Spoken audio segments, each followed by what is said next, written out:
Good evening, everyone. Today is Monday, November 21st, 2011. If you could all please rise for the Pledge of Allegiance. Pledge allegiance to the flag of the United States of America, and to the republic for which it stands, one nation, under God, indivisible, with liberty and justice for all. Welcome to Elmhurst City Hall, our official council meeting for last one for the month of November. To establish a quorum, I ask Clerk Spencer to call the roll, please. Pezza.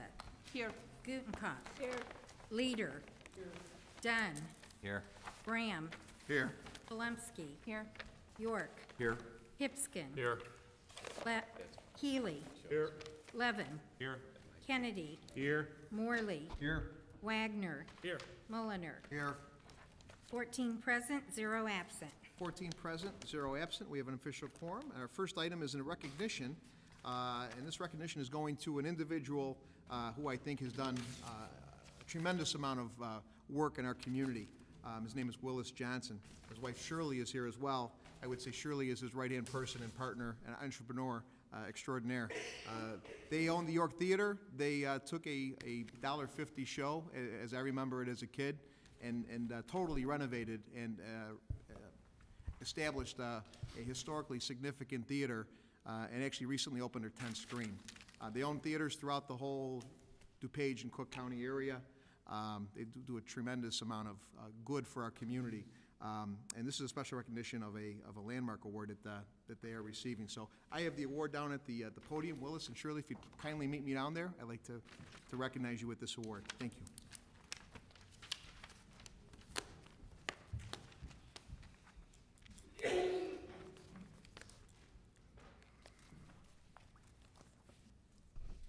This award is the Landmark II Richard H. Dryas Preservation Award for Stewardship.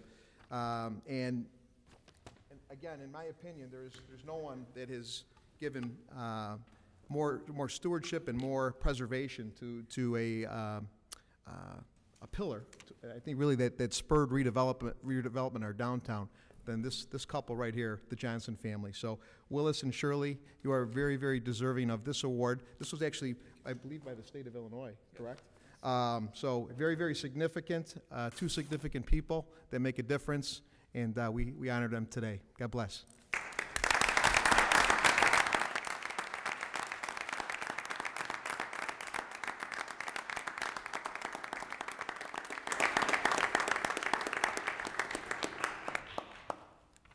Just want to take a second and say how proud I am to be part of Elmhurst. While we don't reside here, we certainly spend some time here.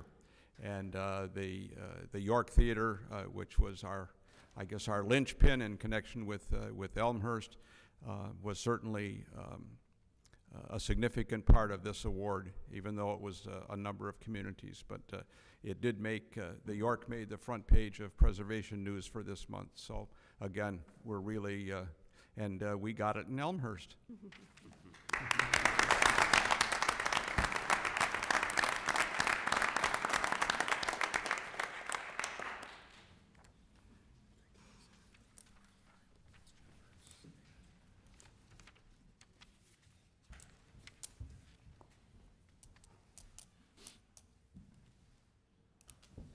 I think back into the mid to late 80s, and our downtown was kind of hit by Oak Brook Mall that had opened up, and I really think it was the York Theater, the revitalization of the York Theater that really put a shot in the arm for our downtown that really inspired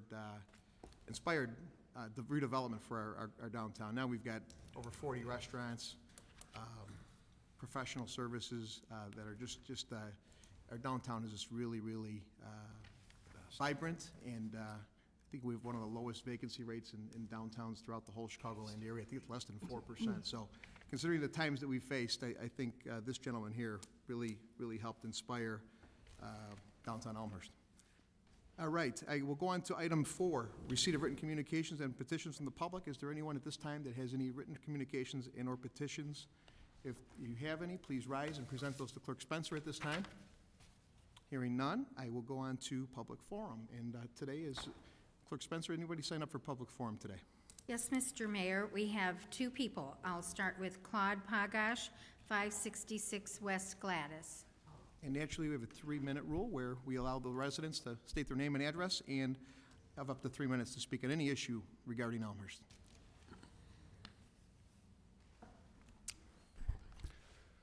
My name is Claude Pagach. I live at 566 West Gladys. There has been talk of a property tax increase for the people of Elmhurst. The stated increase would be $1.40 on a $400,000 home. This number is a misnomer, for this is but in addition to the dollars plus of last year's tax increase. The reason? The city expenses have increased. But let us consider the state of the economy. The average income of people that are still working is decreasing. The number of foreclosures is increasing. The state has increased the income tax. 26% of the people of this country income is below the poverty level.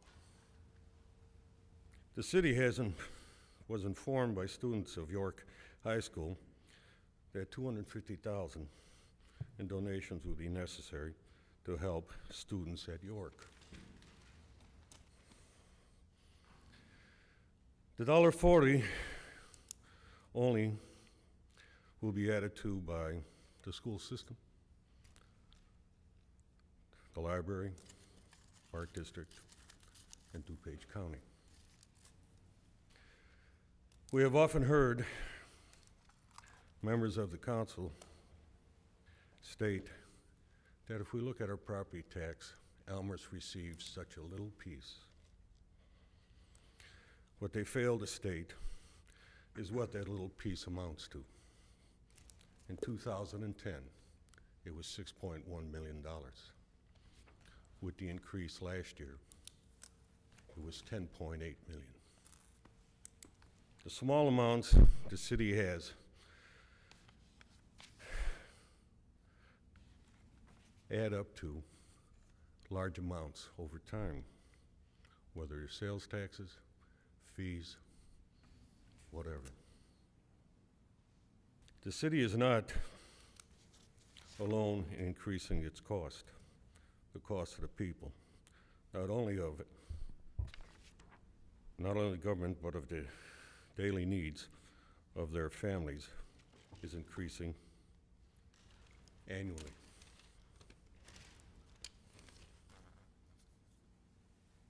DuPage County has released the numbers of properties that are in default. It's a rather large number. It is always easy to say yes to increases. There's always a need. Claude, if you could wrap it up, we'll give you about another 10 seconds or so. You're over to 3 minutes, but. But I surely would like to see how this council will vote in the coming days on the increases that the city needs. Thank you.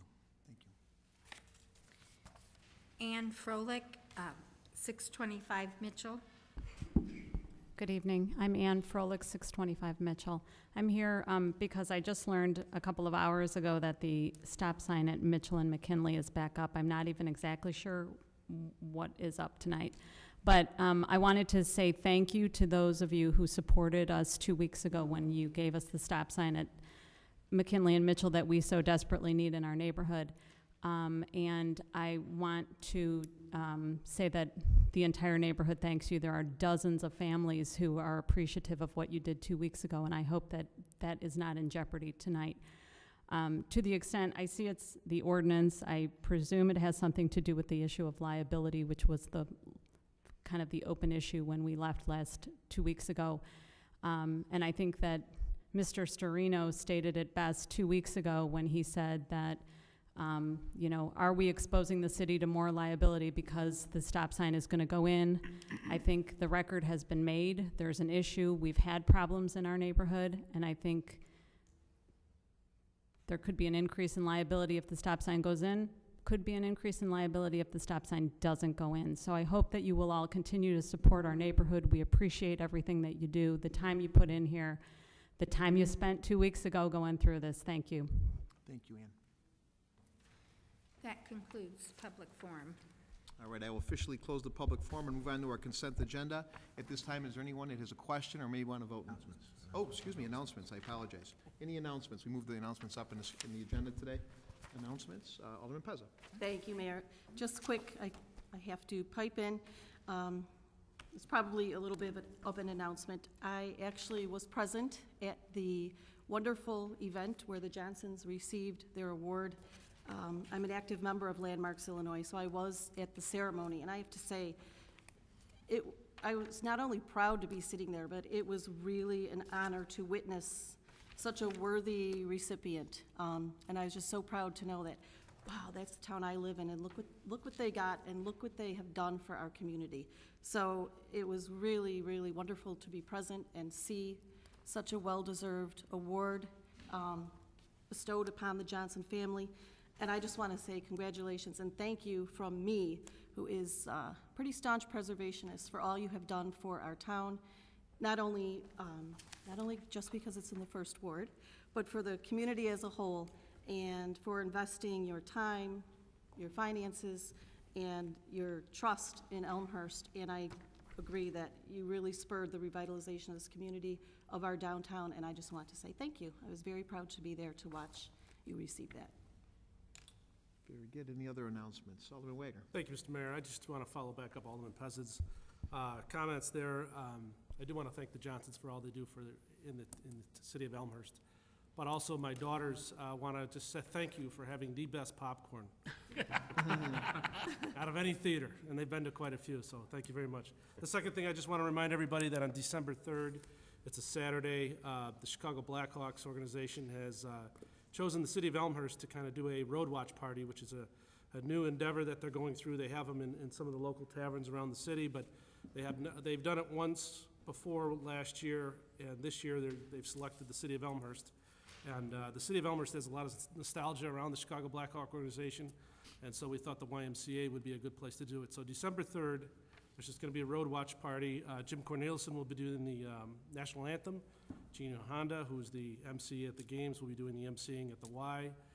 Tony Esposito and Dennis Savard will participate actively, as well as a couple of the ex-Blackhawks that still live in the area and in the town. So we're looking very excited to that, but want to make sure everybody was aware. And the first 500 people will get a YMCA Blackhawk door prize type of thing. So sorry, I don't have the exact idea of what it is yet, but I'm told it's fantastic. Anyway, thank you, Mr. Mayor. Thank you, Mr. Chairman. And all the proceeds are going to the Elmhurst YMCA, which To their is, scholarship fund, their correct. scholarship fund, Yep. so excellent. Alderman Hipskin, Mr. Chairman. Yes, back to the York Theater. We don't want to forget their birthday parties that they throw. They are incredibly convenient for parents with lots of kids. Thank you for that. And Chairman Hipskin knows what it's like to have lots of kids, so Yeah. we appreciate his shopping Elmhurst, and it's a good thing. Alderman Gubenkoff. Oh, thank you, Mr. Mayor. I want to remind everyone that this Thursday is the Turkey Trot. And while it's going to draw lots of people and raise money for some just great causes based here in DuPage County, hopefully it will draw a huge crowd. But I also want to remind residents that there will be street closures because of that, and the Turkey Trot this year has a brand new route, so don't forget it's going to come up York Road, over past the college, and then south again, around, and back down Cottage Hill. So there will be different street closure patterns. Please be aware of that. Good. If you want to register for that, you can register online at dangibbonsturkeytrot.com or show up the day of, anytime after 6 o'clock till, I believe 6 o'clock till 8:55. You can register the same day. The race starts promptly at 9 o'clock. So, anybody else? Patty Spencer, Clerk Spencer. I have 3 announcements. First one is City Center tree lighting. It will be on Friday, November 25th, 2011. The annual tree lighting will take place at the Police Plaza. Festivities will begin at 5:30 with caroling and holiday music. Bring the family for an evening of holiday fun, including Santa's arrival at 6:15 p.m. The holiday coupon book, you need to watch for that. It's going to be in the mail to all Elmhurst households. It's good for the shops in the city center. Shop local this holiday season and put your tax dollars to work for you. And lastly, Thanksgiving, City Hall will be closed on Thursday and Friday, and everyone from elected officials to city staff wish you a happy Thanksgiving. That's it. Very nice, very nice. Anybody else? Any other announcements? Okay. Move on to the consent agenda. At this time, is there anyone that has a question or may want to vote no on any particular item on the consent agenda? Please indicate that now. Alderman Mulliner? Item C. Item C. Okay. Anybody else? Hearing none, I'd ask for a motion and a second to approve the contents of the consent agenda, unless item C. Alderman Wagner with a motion, seconded by Alderman Dunn. Clerk Spencer, if you could please call the roll. Wagner. Aye. Dunn. Aye. Graham. Aye. Palumski. Aye. York. Aye. Hipskin. Aye. Healy. Aye. Levin. Aye. Kennedy. Aye. Morley. Aye. Mulliner. Aye. Pezza. Aye. Gutenkopf. Aye. Leader. 14 ayes, 0 nays. 14 ayes, 0 nays. The contents of the consent agenda, unless item C passes. And on to item C. Clerk Spencer, if you'd be so kind to read the appointment. This is an appointment to the Board of Fire and Police Commissioners. With your advice and consent, I will appoint Gina Brigham to the Board of Fire and Police Commissioners for a term to expire on May 1, 2012, replacing Donald L. Alexander, whose term expired in 2009. Respectfully submitted, Peter P. DeCiani, III, Mayor. And before I ask for a motion, I would just like to thank Mr. Alexander for his service. He's done a great job. We're going to see if other options are open for him at this time. And with that, I ask for a motion to put this appointment on the floor, please. Alderman Levin with a motion, seconded by Alderman Morley. Discussion? Alderman Mulliner. Yeah, as I stated last week, I don't know this new person who's going to be taking the place, but I have some grave concerns about the loss of someone with the integrity and the ability to do the job that he was doing. So I have some concerns about losing that person. I know that person has resigned at this point, Don Alexander. I have a great deal of respect for this individual, so I cannot support an appointment of someone to replace that person when he had asked to stay on until the end of his term, or the end of what would have been his appropriate term. Very good, very good. Any other discussion or questions? Hearing none, we can do this by voice vote. All in favor, say aye. Aye. Anybody opposed, say no. No. All right, appointment passes. We move on to item 8, reports and recommendations of appointed elected officials. Updates from myself. We have a big meeting here tonight scheduled with Commonwealth Edison. We've got probably some of the highest ranking officials here from ComEd. I believe we have 2 senior VPs who report directly to the CEO, and also with support staff. I believe a senior vice president of operations as well. John O'Halloran, our normal rep, who is working hard for us as well. So I'm anxiously looking forward to their presentation. It'll be coming up here shortly. Really nothing from me. We've got the holidays approaching. I wish everybody a happy Thanksgiving, and please join me with the turkey trot, and let's raise some money for some families that could really use some help here. So with that, I'll turn it over to City Manager Grabowski, stormwater status of progress and stormwater comprehensive plan. Thank you. If I could just switch these up, my comments will be brief. Staff has been meeting with Christopher Burke and RJN as we go along on the report, and they're wrapping things up, and they will make a presentation to the council on December 5th with their findings here at the city council meeting.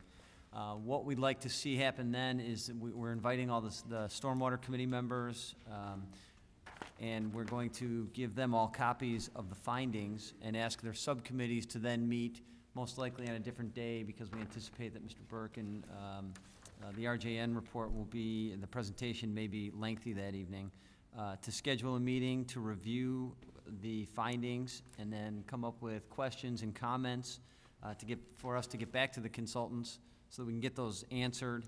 And then the Stormwater Committee, from what I understand, would like to converge and review the overall findings and then make a recommendation to the City Council with what their findings of the report are and their recommendations for any changes to City Council. So that is moving along well, I'm happy to say. The other part of this evening and my update is a presentation from ComEd, because that is part of our overall stormwater control as well, because we need reliable electricity. And since I've started here, we've been in communication with ComEd. Obviously, there was a lot going on downstate in this most recent session, and we've been in touch with Mike Guerra, Jose Andrade, John O'Halloran, and Drew Zmolik, who are all here this evening. They're going to make a presentation on the repairs and upgrades that Elmhurst can expect. They're also going to report on a tree trimming proposal that they're making to the city that we'll need to discuss, and also an update on the bill that was approved downstate most recently. So with that, I will turn it over to Mike, I believe, or John, I'm sorry. Thanks, Jim. Thanks, Mayor. As you indicated, we've had a lot of activity in the last few months with the Citizens Committee, the city staff, and we do have a presentation that Drew's going to go over, reliability upgrades that have been done or are planned as part of what we call the pocket reliability activities coming out of the weather that went through this summer. And then Mike Guerra, our VP of External Affairs and Large Customer Solutions, is going to discuss the Senate Bill 1652, the legislation that was successfully passed during the veto session, a 5-year infrastructure plan and a 10-year smart grid advanced metering protocol that all customers will be able to participate, again, phased in over a 10-year period. John, if I could have a minute real quick, because we're only working on one screen today, I'd invite the alderman. Oh, you can see it? there. Everybody okay? Can everybody see it? Unless it's very small Okay. print. If any alderman would like to You wanna sit on move this over? side, they're welcome to move their chairs or sit right in the first row if need be, but if everybody's okay, I just want to make sure everybody sees this. Thank you. Okay, so I'll turn it over to Drew Zmolik, our manager of reliability for North Region, who's got a sample of some of the equipment that we're going to be installing, and then just an explanation of what we're doing in some of the neighborhoods. And John, if I can add, as Drew's getting ready for his presentation, a thank you to all of your staff who have been here working with the subcommittee. I know that you guys have put in a lot of hours with them as well, particularly Drew, and we appreciate that. No problem. As John said, I'm the reliability manager for the region. I've been doing it for several years now, and it's always challenging when you got a lot of system to keep up and running all the time. So what we've done is, through the request of the village and then some of the stuff that we do on our own, we look for areas that are problematic and try to come up with solutions. So some of the stuff we've actually been working with the city on for a long period of time. So some of the stuff has already been in flight. We'll just get onto it here. So some of the reviews that we do, we look at it from a circuit or feeder approach, where we look at the overall performance of the entire circuit. And then that circuit, there may be 1,000 customers on a circuit, so when that goes out, everyone has an outage. So if a circuit has lots of repeat outages where the whole circuit's out of power, those are one that kind of drive us to say, what can we do to fix that and prevent that from happening again? Then we get into more of the pocket areas where the circuit itself may be performing well, but there may be one small group of residents that keeps having continued outages. So we also dive into that as well. Just some of the terms that we use. So at the top up here, we talk about substation breaker. So at the substation is a circuit breaker that if it sees a problem down the line, and down the line I mean we'll talk about this being our main stem, this piece here. If there's a problem on the main stem, circuit breaker opens up, it waits a couple seconds, closes back in, you'll see your lights go out, they'll come back on again. If the problem is still there, it opens up again, closes back in again, and the third time it stays out. So when you see the lights flickering like that, that's typically the circuit breaker operating trying to clear the fault so that it's not a permanent outage. Down the main stem, we also have fuses that feed off to, we call them taps, into the smaller, behind people's houses and into the subdivisions. That fuse is a pretty basic, dumb device. And when it sees a fault on the line, like if a tree hits the wire, it goes off like a shotgun. And it stays off until one of our troublemen comes out and puts a new fuse in and gets power back restored. There's sometimes outages even downstream of that tap. The transformer itself has a fuse on top of it, and it'll blow. It sounds like a shotgun. And then we even have outages. And if that transformer has a problem, it may affect 4 to 8 people. Then you can even have a problem with just the service drop from the transformer to the house. So some of the areas that we're talking about here are pocket areas where the transformer or that fuse tap has had several issues that we're trying to fix. Some of the things that we have in our, I'll call it our tool bag, but so first thing is this device up here called the Trip Saver. It is, I'll call it a little bit smarter than our regular fuse. It acts like a mini circuit breaker where internal to this thing, if it sees a fault, it opens up internally, closes back in, and tries a second time before it kind of tips open like our old fuses would. So this, if it's a transient fault, like a tree branch would hit the wires and fall off, it's going to cause a momentary interruption in your power, probably to reset your clocks, but the idea is it would come back on and save a ComEd crew from having to go out and put a new fuse in. And certainly during some of the major outages or major storms we've had, it's not so much that there's maybe a lot of damage on that line behind that fuse, but it's just that we can't get there quick enough, so this could save a lot of headache if it saves the outage right at the beginning. And then we also, one of the things we do is we look at spots if we have cable faults. We're looking at putting a lot of new cable in different parts of the service territory, and then targeted trimming. So, we always talk about trees, and that's always one of the big issues here. So our standard trimming is kind of a 10-foot keyhole around the wires. And there's a lot of caveats in that 10-foot zone. So depending on the species of the tree and the proximity of the tree and the part of the tree that's near it, you may have an oak tree that's, the main trunk of the oak tree may be 2 feet away from our primary wires, and that's okay because we know that's not going to go anywhere. If it's a willow tree, that's a different story. So depending on the type of species, if it's a fast-growing or softer wood, it's got different trimming requirements. That being said, so we trim on the primary wires. The service drops to people, and it goes from the transformer to the person's house. We do not trim that ever. That's the customer's responsibility to trim that, just so we know. So one of the things we're going after here is we're trying to go a little bit deeper and a little bit further on the trimming, where we want to trim back a little further, maybe a little higher into the overhang. And then a lot of the issues we have, we call them trapped trees, where you've got a lot of times it's just scrub trees that are underneath the wires. No one necessarily planted them there, but they keep growing up year after year into the wires, and we come by and we trim them, and they look pretty ugly because they have nowhere to go but into the wires, so we keep cutting them back. So we're looking at trying to get rid of some more of those too. One of the other things here is we call it Hendrix cable. That's just the manufacturer of it, but that's it. This stuff right here. So it's one of the new, it's fairly new to ComEd. We've had it for just a couple years now, and it's only in limited quantities out in the service territory, but it is a very tree-resistant wire. It starts off with this messenger at the very top up here, and that's just a really strong bare wire that runs from pole to pole. These plastic brackets here hold the wire apart, and then the actual conductors themselves are really heavily insulated, so they can hold up to a lot of trees. The standard construction, as you can see from the top, from this picture up here, that's looking down on the pole, so we normally have an 8-foot cross arm with the bare wires out on the edge of it. So it is actually a very good trap to help catch branches, and they don't need to be big branches, as Alderman Molnar knows. It doesn't take a huge branch to cause the whole feeder to go out of power. So, the newer profile is much smaller, as you can tell, but and so tree branches, the manufacturer claims that branches can lay on the wires, bounce off it, fall to the ground as long as it's not too big a branch, preventing a lot of outages. So there's some of this that we'll talk about in a minute where this is going in the system. So to start with, so this area, Madison and Bryan, there's a lot of stuff that's already been done on this, and there is more coming.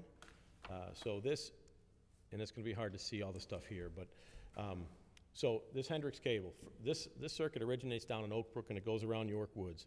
on its way up here.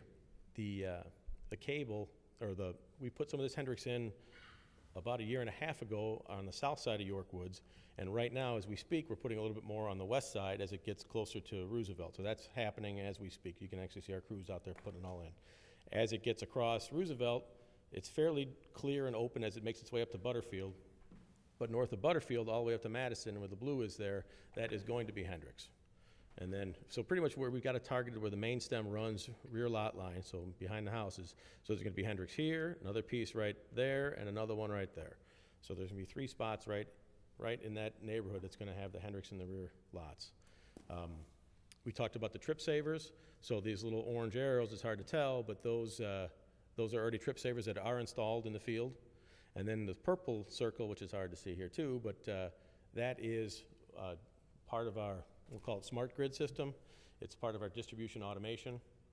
So and we probably talked one time before, but I'll go through it again real quick.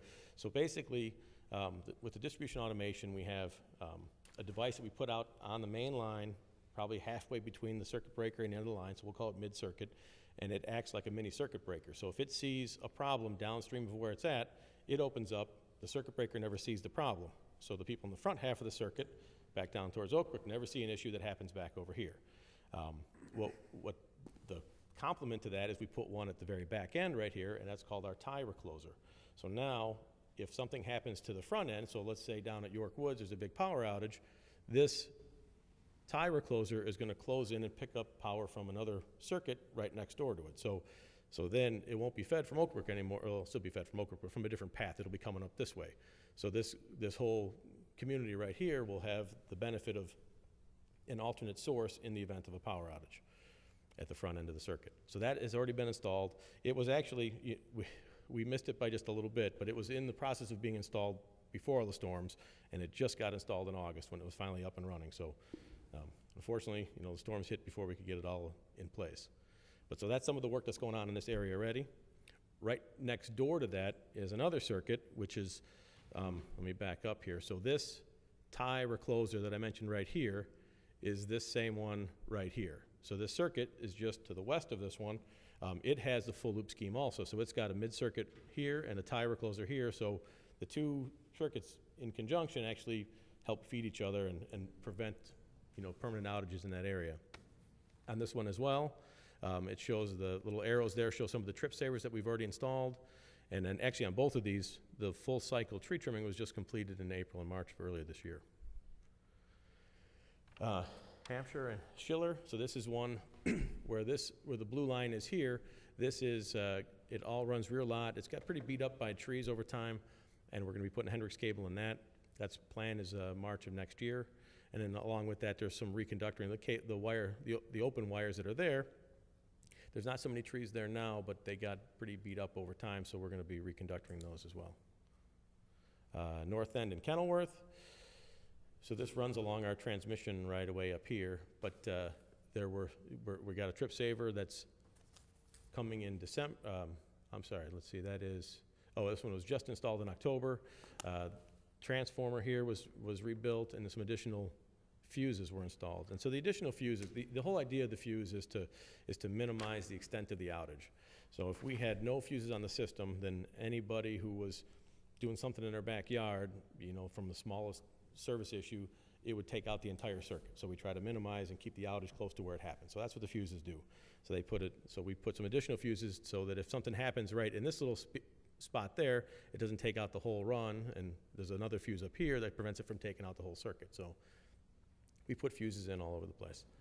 And when I talk about these transformers being rebuilt, so we kind of run different studies with all the data that we have, and we look at repeat device operations. So does a particular fuse operate a lot of times in the last 5 years? Does a particular transformer operate a lot of times in the past few years? So running our scan, this particular transformer showed up, and it showed up with, I think, maybe 5 wildlife outages and in the last couple of years. And so at some point I get suspicious and say that maybe there's something wrong, or the wildlife protection is just not adequate, so we rebuild it to proper standards out here. West and Avery, so we've got a couple transformers that are going to be rebuilt this December. We're reconductoring in December, and some additional fuses will be installed. west in Belden. There's, in the light blue right there, there's some 4 spans that are going to be reconducted in December, and then some additional lightning protection. So this year, and in past years too, some of the biggest problems we have are with trees and with lightning. So there is lightning protection on the line. Sometimes, one area gets really beat up by lightning, so then we look to up that a little bit, and so we're looking at putting some more lightning protection in along here. Valette and poplar, so there's the little blue circles are some more transformers that I saw had a lot of operations, so we are looking to get those things rebuilt in December. And then we've got some more trip savers that we're installing too, where the red arrows point. And then York and Grantley, so there are some trip savers that we installed in March, and then full cycle trim was just completed at the end of last year. I think that does it for my slideshow.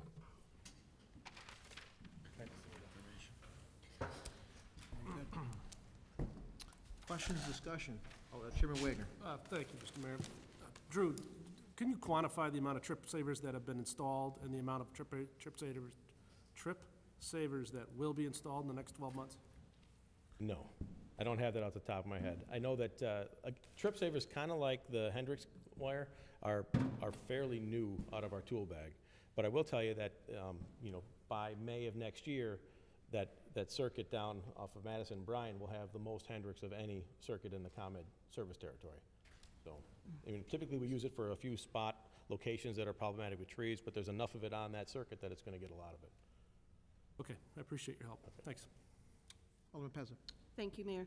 A couple of questions. One is regarding tree trimming. I saw you mentioned the tree trimming. You trim the branches, is it only on the trees that would be on the easement? If someone has people ask me this all the time, I have a tree in my backyard, but the limbs are hanging down on the wire. What do you do about that? How does that work? So when we come around for the 4-year cyclic trim, we will trim anything that's within that 10-foot envelope, or if we see that there is some, typically we leave overhang above the wires, right? So we go 10 feet above the wires, and after that, there's still plenty of tree up there. If we see a dead branch in that overhang, we will typically take that down. In between the 4-year cycles when we come out there, if there's dead branches in the overhang or you've got a dead tree in the yard, that's the customer's responsibility to remove that tree. And we can de-energize the line so they can do it safely if that's the case.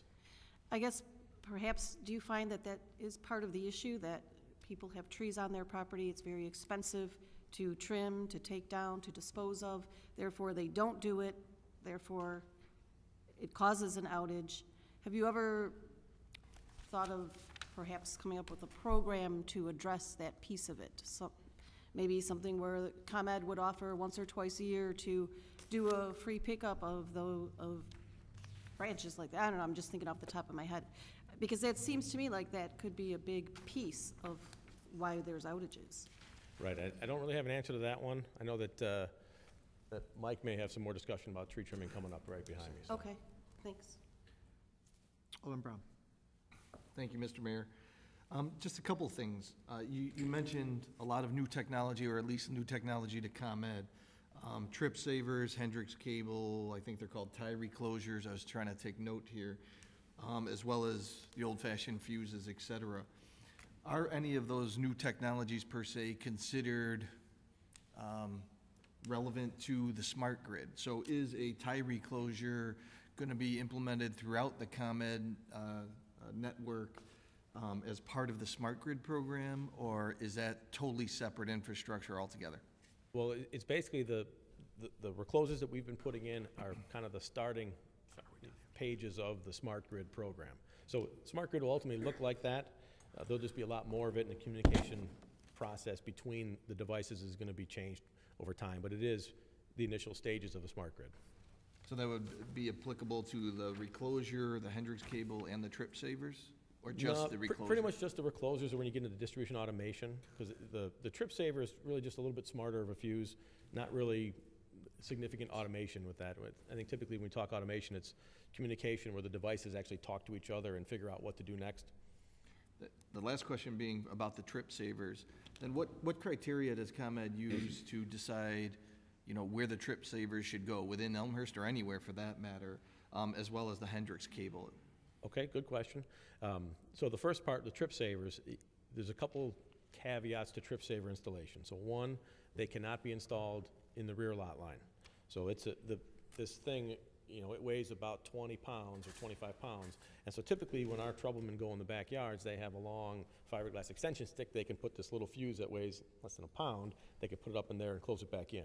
They can't lift this thing up without a bucket to get them there. So to start with, they're not able to be put everywhere. So they got to be truck accessible, you know, roadside basically. That's the first piece of the limitations of installing them. And then the decision where to install them really comes through some of the data mining that we do, looking for repeat device operations. What was the cause? If it was, you know, a customer was trimming his own tree and dropped the branch into the wires 12 times in the last year, probably doesn't apply. But if it's depending on the type of outage, that's where we look to put it in. Thank you. And then Hendrix, to answer that question, same kind of thing where, you know, our first approach is can we trim the trees to clear up the problem? And a lot of times the answer is, you know, we've tried and it wasn't successful, so now we're going back in and Hendrix is a good approach. One thing I will caution though is that the installation of Hendrix can sometimes be, there's a lot of trimming required to get the Hendrix in. Because right now you've got, we showed the picture with the 8-foot arm and the wires are out on top of the arm, and in order to get the Hendrix wire in there, that's up next to the pole, so we take temporary 4-foot arms on the end of the regular arm and stick it out, so now all the wires stick out 4 feet wider in both directions. In order to do that, you got to trim the trees back to make that happen. So by the time you get the Hendrix installed in the middle, you've already trimmed back the trees quite a bit, so it helps 2 ways that way. So there would be, anywhere Hendrix was installed, then there would be additional clearance at least for a certain period of time? Right. Thanks. Very good. Alderman Mulliner. Yeah, just a couple of things. First off, thanks for all the work that you guys have been doing. Drew, you've done a tremendous amount, especially down in the 7th Ward. I know we've been working with you for quite a number of years now. A couple of real quick, simple questions. You're creating these, I'll call them redundant loops, where if one area goes down, you can repower it from another area. With the substation being down in Oak Brook, is there a redundant loop leading into that substation itself, or is that one that if it goes down, and then we're feeding from another substation, or do we lose everything? The substations have, you know, backup feeds going to them, but there's parts of the substation that can still go down and cause trouble. In a big enough storm, both of those circuits could be out of power. Okay, so basically we still have one point that could potentially cause us problems remaining.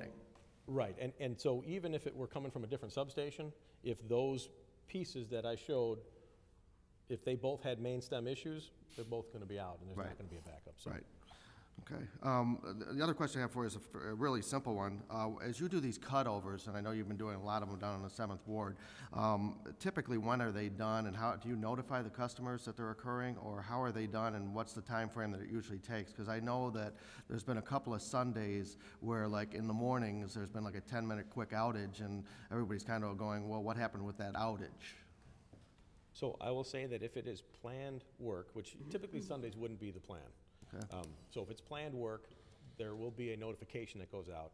You know, either it used to be a letter, now it's more or less a blast phone call. It hits their answering machine to say we're going to be doing work on Tuesday between, you know, 9 and noon. So they'll typically be notified of that. If it's, you know, something happens emergently, there may not be time for a blast call, so we just have to do that. But for the most part, a lot of the cutovers happen seamlessly without there being an outage. Thank you very much. Mm-hmm. Anyone else? Alderman Dunn. Yeah, I appreciate you putting all the data together with the all the outages that we've had and the causes of them. That to me was quite interesting. You're in charge of reliability in the area. What is our reliability in this area? Do you have a number? And with these initiatives that you have, do you have a target to improve that? So, and I apologize, I didn't bring the stats with me. I had them last time I was here, I think, but I didn't bring my slide with all the details. The biggest one this year, I mean, and this has been from not just your community, but across the system, was, you know, storm-driven outages. So we kind of classified as storm and non-storm. And the storm is what really has been the driver on the poor reliability for pretty much, you know, the majority of the combat service territory. I don't remember now where, you know, specifics for Elmhurst, but I can get that back to you. Okay. Alderman Palumski. Thank you, Mr. Mayor. Thank you for all you put together and for coming tonight. I was also looking at the outage summary, and I thank you for putting that together. And it's hard to tell which areas of town are affected greatly just by looking at this. But I was wondering, did you come up with these numbers based on minutes, based on what you knew from your end, or based on a phone call, or how did you come up with the duration length? So the outage duration minutes are how we classify those from our call center. So when the calls come in and the outage starts, we put a timestamp on that, and then we track that all the way through until it's completed. Okay, so this is based on calls, not necessarily based on the true outage? Well, so it depends on the type of outage. Okay. If it was a whole circuit that locked out, we know when the breaker opens up at the station, so that's exactly when it happens. Okay. If it's a fuse operation, we don't have any intelligence that tells us when that happened until somebody calls in, so then we best guess at that. Okay, I was going to say, looking at this report, it appears that there's been one resident in the 3rd Ward that had an outage that lasted 3 days. And I know that, I would say 40 households had at least 3, and some had an additional 3 to 4 plus 3 more days. That said, though, it appears that you understand the priority of our area, because the 2 circuits that this is affecting it's apparent that they need a trip saver. So at North End and Kenilworth and York and Grantley, it looks like you're planning to do that. What can we do for our residents to make it more clear our true needs if it appears that our outages are not lasting as long as they are from your report? Just encourage people to call? Yes, so the duration of the outages, obviously the storms we had this summer were phenomenal for our standards, right? We had two storms back to back, one in June, one in July, that were in some parts of our service territory 5 days each. If we think there's a problem at the time, I'm not sure we can talk much about. Oh, sorry. I'm not sure if there's much we can do if there's a benefit to saying I was out for 3 days or 3.5 days. We've recorded the outage. We know what the cause was, and we're looking to try to put solutions to it. Okay, thank you. Alderman Morley, Mr. Chairman. Thank you. We're obviously a very mature city with very mature trees, and I don't think we're going to be able to get away from that. So as a result, during storms, a lot of our outages are simply based on large tree limbs hitting the lines, whether it's Hendrix or otherwise. To me, one of the obvious and best solutions that I saw, and you touched on it a little bit, but didn't really go into it in too much, is looping. Smart grid or no smart grid, looping, where you cut the half in half and continue to provide alternate source, in my opinion, is one of the biggest improvements that you can do for a community like this. So the question I have is, and as I understand looping, it's between 2 circuits. How many circuits do we have in town? I think it's 32, some odd. How many loops, or how much looping is currently in town, and how much is planned? I want to say that there's 14 circuits, I think. I don't have my sheet in front of me, but I think there's 14 circuits that already have some distribution automation on them. And I don't have the details, maybe Mike does, but as far as what's planned. So as part of this whole smart grid initiative, the idea is to have more and more of the distribution automation out there. So it's, in my ideal world, it wouldn't be just a circuit cut in half, it'd be cut in quarters or eighths or something, in even a smaller chunk, so there's very few customers affected each time there's an outage. Like I said, Elmhurst already has a pretty good amount of distribution automation in service now, and I know there's more planned. Thank you. Alderman Healy. Thank you, Mr. Mayor. Just one quick procedural question. Are we asking any question now? As I understand it, Drew is kind of the operations tactical guy. If we have kind of questions that are beyond operations, are we asking them now? Is there another part to the presentation, or should we unload them all now?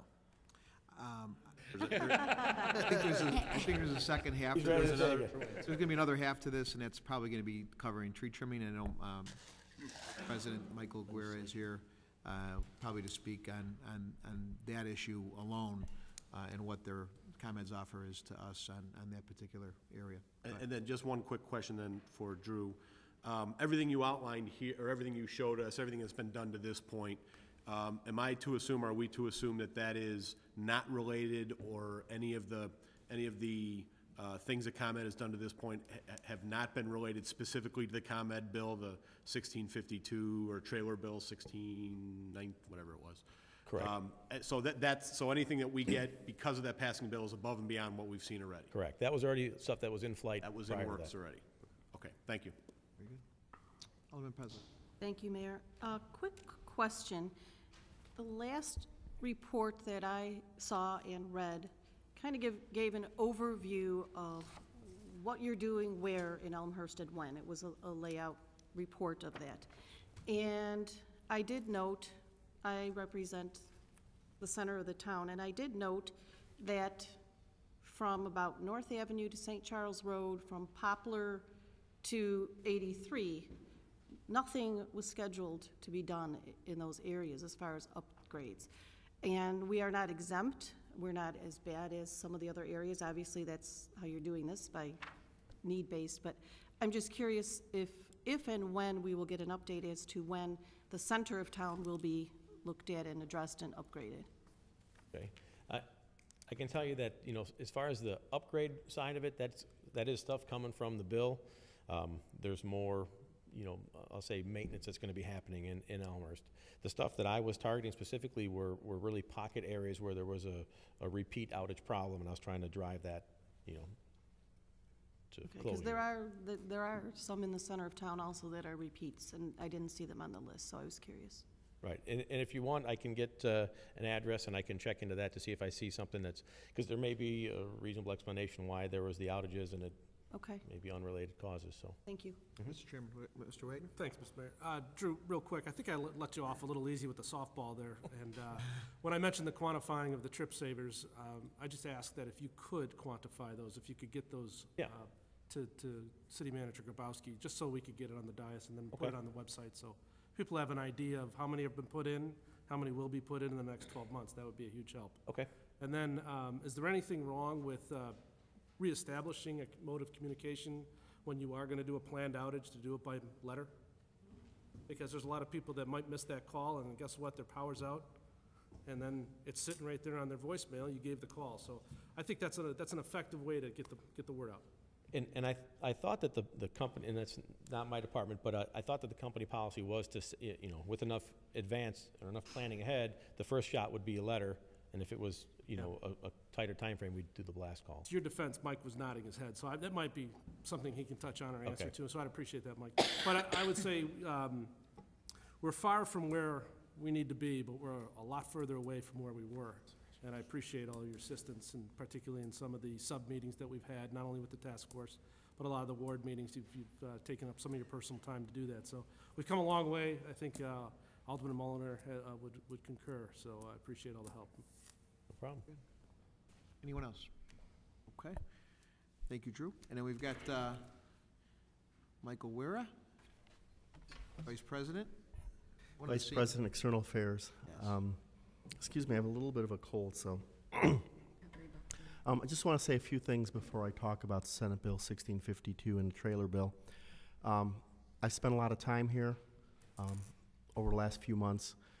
I believe that we have a good dialogue going with leadership in this town, and I want that dialogue to continue. So that means a plan like this. You know, we sit at ComEd and look at this plan, and it looks like a real good plan, but I think what's important is that we maintain this dialogue and we make sure it's working. And if you do have addresses and things that, you know, sometimes just fly under the radar, but you're like, wait a second, take a look at this. We want to continue that dialogue so we don't have these pocket areas sort of pop up after a storm. We want to do a better job of catching these ahead of time. So I'm encouraged. I'd like to come back and give some updates as we move this along. And I think a good point was made here. What we have is pre-1652. This all predates it. The legislation in Springfield is going to bring a lot of additional investment to the system, and I'd like to come back and also keep you up to date on what that means for Elmhurst. Couple quick things. Let me talk about 1652 a little bit, and please tell me if I'm going over anything in time, because I could talk about this for a long time. 1652 passed through the legislature. It overrid the governor's veto. There are two big pieces to it in terms of investment. It's $2.6 billion overall. $1.3 billion is infrastructure really an infrastructure builder, build up the current system over 5 years.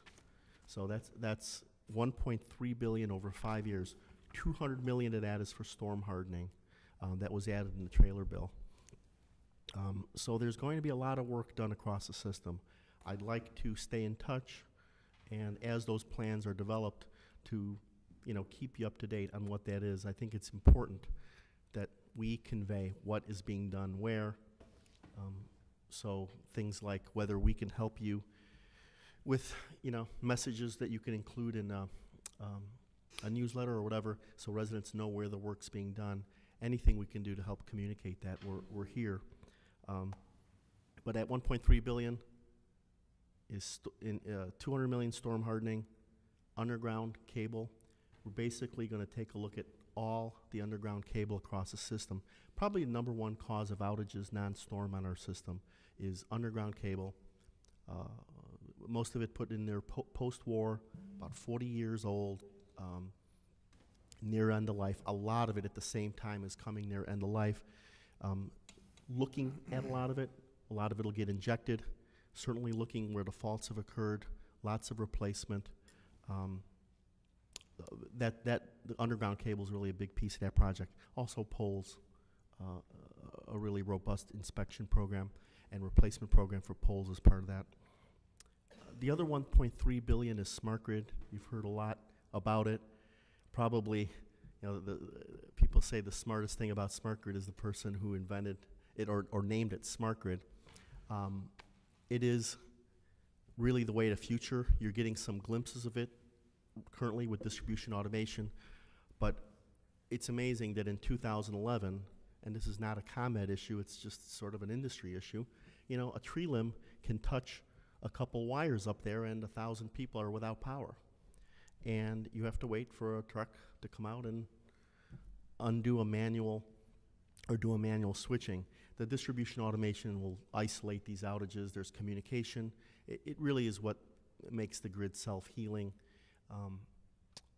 There's going to be a significant increase. All our major circuits are going to get a degree of automation. I'd like to come back and talk to you as those plans are developed on what that looks like for Elmhurst. I'd be happy to keep you up to date on that. The other piece is meters. You hear a lot about smart meters. It's another thing that people just were amazed, but in 2011, we don't know when customers are out of power. And it's an industry issue. It's being addressed across the country. Now we're addressing it here. And you look at it, and I can't tell you how many times during a storm we'll have, everything we do right now, we wait for calls. It's very predictive. Based on where the call comes from, we have an idea of where to go and what failed. The problem is it's predictive. So we'll go in, we'll fix the fuse or tap, whatever. Well, and we do our best to try to see if the power is up, but invariably during a storm, there's another tree branch or something back there that took people out. And unless people call again, we don't know. And that, hopefully, with smart grid and meters, will be a thing of the past. The crews won't leave until the problem's taken care of. So there's really a big operational part of it. Us knowing when customers are out is huge. There's also a very big consumer side of that meter and smart grid. There's potential for customers to save significant amounts of money if they use the technology. Managing energy use. Right now, the meter just adds up what is used at the end of the month. There is a whole, there's an industry, the Whirlpools and Maytags are ready to produce appliances that kind of coordinate and help save energy. There's also things people can do, whether it's ultimately on their phone apps, iPads, or things in their homes that help manage it, and the people that do use the technology do save money. And that's an area where we'd like to work closely with you to help educate people on how to use the technology. It's not going to be for everybody. Not everybody is going to want to change their behavior, but a lot of people will. And when you think of, for us, a system of 4 million people or 4 million meters, if you can get into,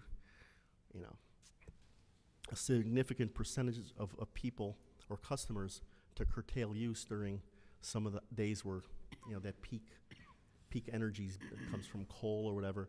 It's not only saving the money, but it's better for everyone. So we would like to work very closely as that technology comes into town to form education programs that, the municipalities have certain channels to their residents that we would like to help and work together on. Other than that, the legislation itself is very cutting edge. It's the only one we know of in the country that sets performance standards. You go to any other electric utility in the country, you really don't see that here.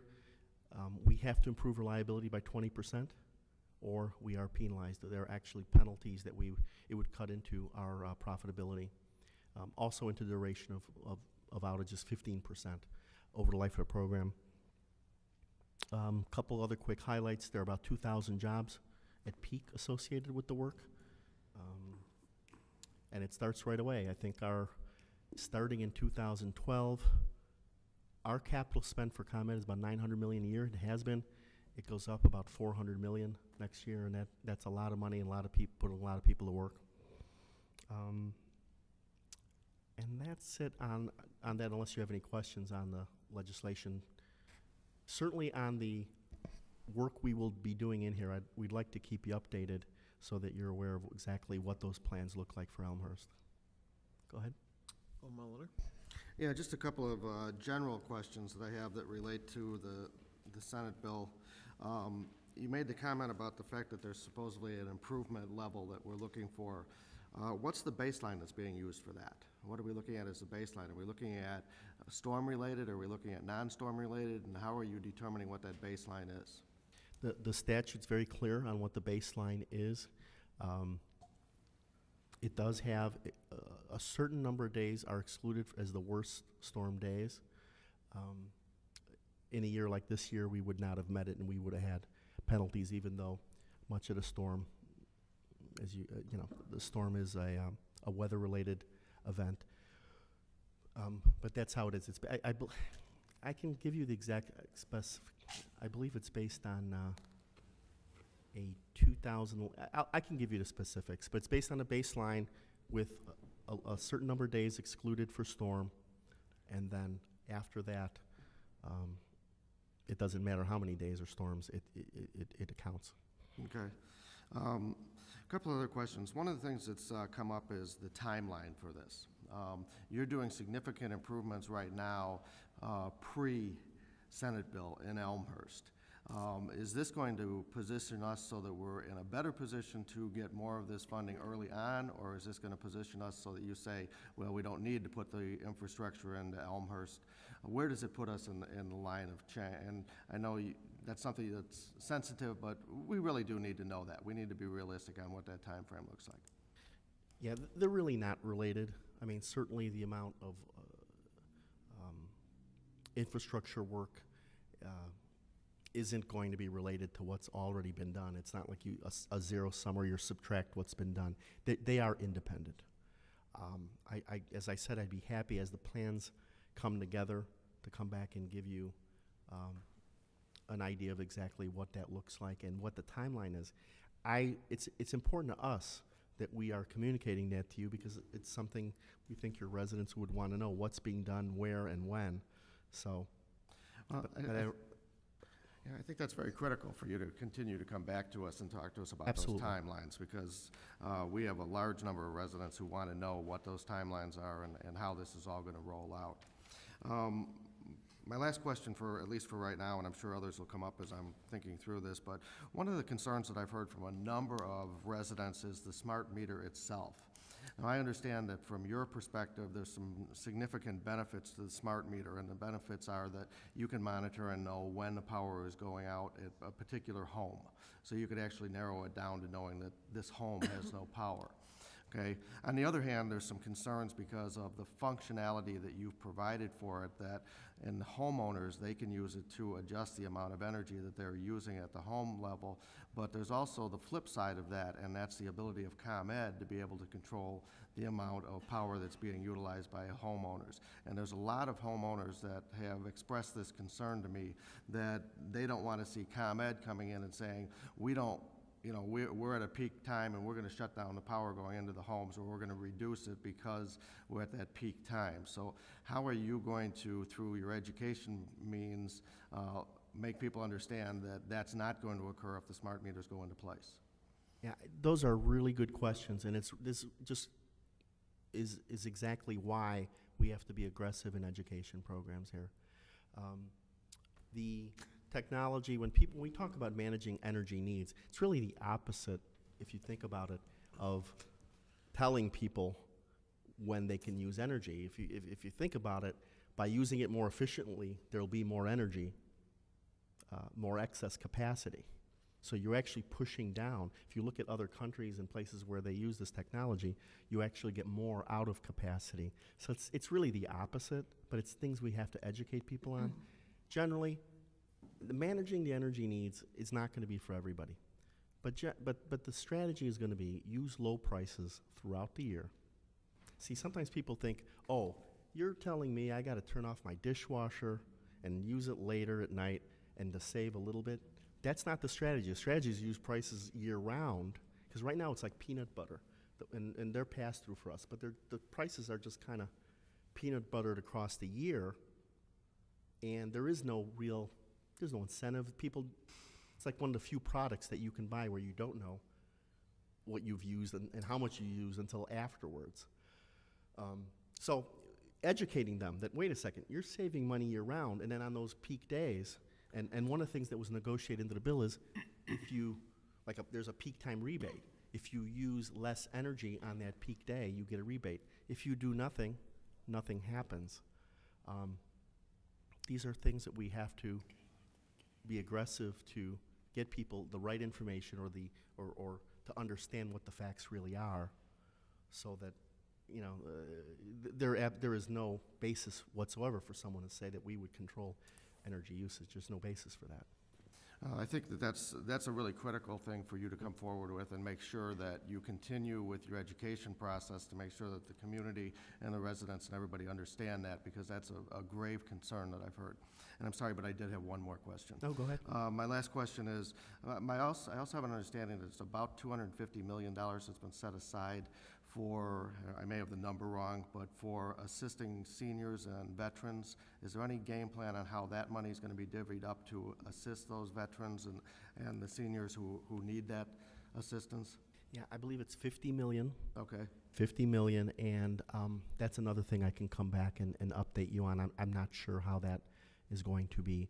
I believe it's going to be done like our current programs, based on need, and that's another area where we can educate people on how to have access to those funds and how to apply for them. Okay, thank you very much. So we'll take note of that. Alderman Healy. Thank you, Mr. Mayor. Thank you for your time tonight. I've got a few comments before I have a couple of specific questions. I've been alderman now for a little over 2 years, and by far, and I represent a section of the city that is in the southwest side. A couple of the slides were specifically in my ward. By far, the biggest frustration that I've heard as alderman has been the ComEd issue. And keep in mind, we've had a couple of significant floods that have impacted the Fifth Ward. But the level of frustration that I get from my residents is pretty high. So I let you know that, not that I don't think you don't know that, but it's what we all face, it's what we all hear, and the frustration that our residents have, that we have, is it's something we can't fix. You know, the flooding issue, we can eventually come close to fixing that. Other issues we can come close to fixing. The ComEd issue is one that the frustration of not being able to just say we can fix it is pretty high. With that said, you started by saying that you could talk about the smart grid for hours, and I'm sure I could sit here and ask questions about the smart grid for hours, and we could probably ping-pong it back and forth, but I understand that it's the law of the land, and I respect that. Whether I agree with it or not, it's irrelevant, but it is the law of the land. But now what I'm most interested in is, how do we maximize that law for the benefit of Elmhurst? And Alderman Muller's question touched on some of those, but I want to be a little more specific and see if I can get you to be a little more specific on some of the responses. I think we have a decent handle on the infrastructure improvement that you talked about in the original bill. you know, the 1.6, $1.4 million that is not smart grid per se related. I think we have a handle on what we're going to get from that, at least at one point. Actually, it was in the response to a letter that several of us sent that was specified. What I don't have a good handle on is the incremental $200 million in the trailer bill that was specifically called out for storm-proofing the system. How much of that is going to be earmarked for Elmhurst, or how, if you can't tell me how it's going to be earmarked or how much is going to be earmarked for Elmhurst, can you tell me how that $200 million is going to be divvied up? Is there going to be a metric system that says if you're not here, then you're going to get X percent of that $200 million? Can you talk to that at all, answer that at all? At this point, the plans are being drawn up right now, because, I mean, that was just added to, really not that long ago, really about a month or so ago. So we're currently working on what that proposal will look like. It will need to be filed with the ICC. Certainly there'll be objective standards based on where the greatest opportunities in the system are for improvements. Beyond that, I welcome the opportunity to keep you updated on what that looks like. At this point, those plans are being drawn as we speak. Can you explain where the $200 million figure came from? Was that a legislative thing where our the state of Illinois legislator said, no, you got to put $200 million more in? Was that something where ComEd said, we got $200 million more to make this more palatable? Where did that number come from? Oh, it was in the trailer bill. The trailer bill made a reallocation. So it was a reallocation from a portion of really the smart substation portion of the smart grid to storm hardening. Other than that, I don't know if that's the number we need and that's the number we need to move. I don't know. Okay. And then my last question is around the smart grid specifically.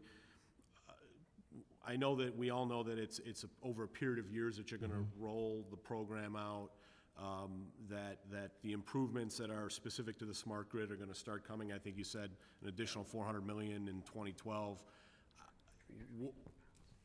How is it going to be decided who's first in line to get smart grid technology? There's rumors that Oak Park is first. How is that going to be allocated, and more specifically, where's Elmhurst in that list?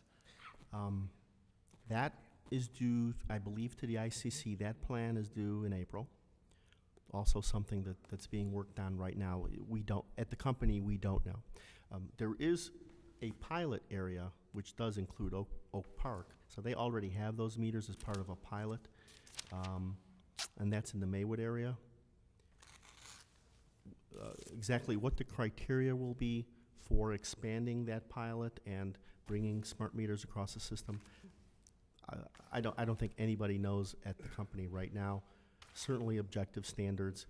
There's a couple things to keep in mind. The statute did set up an advisory council that will be looking at these issues, and we also are going to have a collaborative process, and the municipalities, I would like to play a role in that collaborative process where we get input on some of the decisions that are made,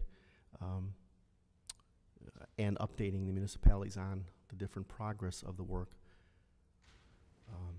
With that said, I don't think anybody right now knows exactly what that plan looks like, and certainly that would have to be filed with the ICC and they would have to approve it. Thank you. Just one more follow-up based on sure. what you, this advisory council, who's going to make up this advisory council and how do we get representation on it? The advisory council is laid out by the legislation, and it has, exactly how, and I can get you, I think, the specifics, but I believe the governor appoints 2 of the members, and it goes like that. But how those appointments work are set out in the legislation. I can actually, if you'd like, I can send you information on that. And it's right in the bill. I don't have the specifics off the top of my head. Thank you for your time. Alderman Pezza. Thank you, Mayor. Getting back to the function of the meter itself, I'm sure you're aware of what's been going on in Naperville. And I've seen many articles, letters to the editor, and basically what they're saying is they're telling people that the meters, little Martians are gonna pop out in the middle of the night and invade your home when this meter is installed. I mean, that's pretty much what it says from what my take was. I'm assuming ComEd will address that and clear up those fallacies and help people understand what the meter really is capable of and what it really does and doesn't do. It really goes back to what I'm saying, why we need to continue this dialogue on a whole variety of topics. One of them there is the facts, on those meters. Things like people aren't aware that, they're wireless, but they operate for about 20 seconds a day, and they're on the other side of a brick wall, and each foot that you get away from the meter is exponentially less. The energy is really insignificant, and I think getting those facts out are going to be very important, and getting ahead of it so that people, when they see these statements, they have the facts ahead of time. If you look at the whole spectrum of things to be concerned about with EMF, this would be really, really close to the bottom. Cell phones would be much higher, and we were told that cell phones aren't dangerous. So you can imagine. The articles are quite over the top, so I thought it was. No, it's a concern because misinformation can really affect. This is technology that really can help or will help a lot of people. It will certainly make our operations work better, and the fact that people can save money and manage their energy use is really a big thing for this region, and misinformation can interfere with that. Agree, thank you. Michael, can you touch on the tree trimming Yeah. and where we're at with that and where we're potentially going? Let me talk a little bit about that. So, we talked about the 10-foot trim. The 10-foot trim's standard in the industry, and I see it as a compromise. It's a compromise between a lot of different competing factors. Certainly, it's not designed for winds when you hit 60, 70-mile-an-hour winds, and the things we saw this summer. That's not what that keyhole is designed for.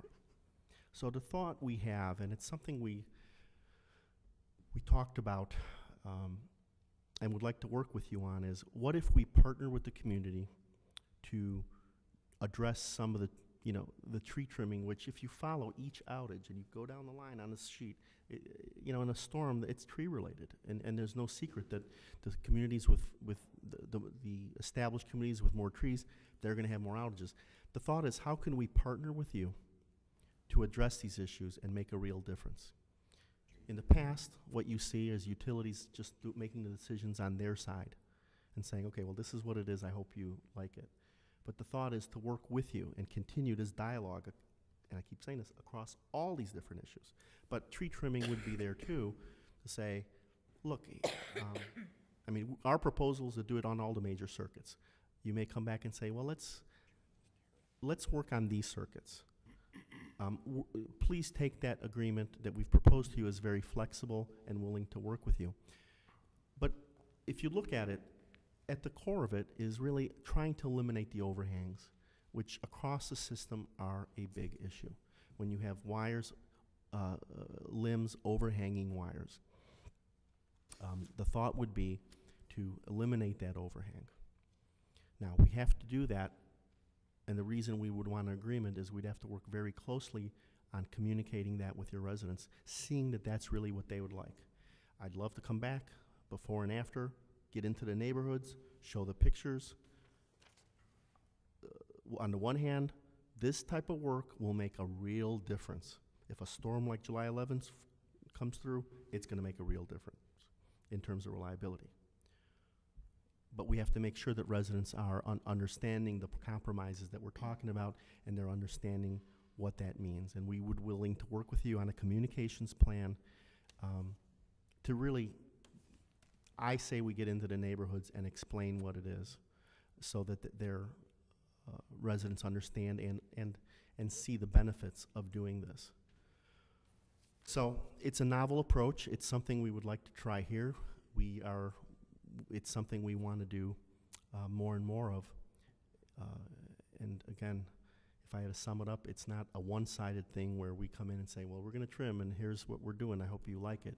It's sort of working together and saying, here's what we should do, and we've informed our residents, and we feel this is the right thing to do because it's going to make a difference.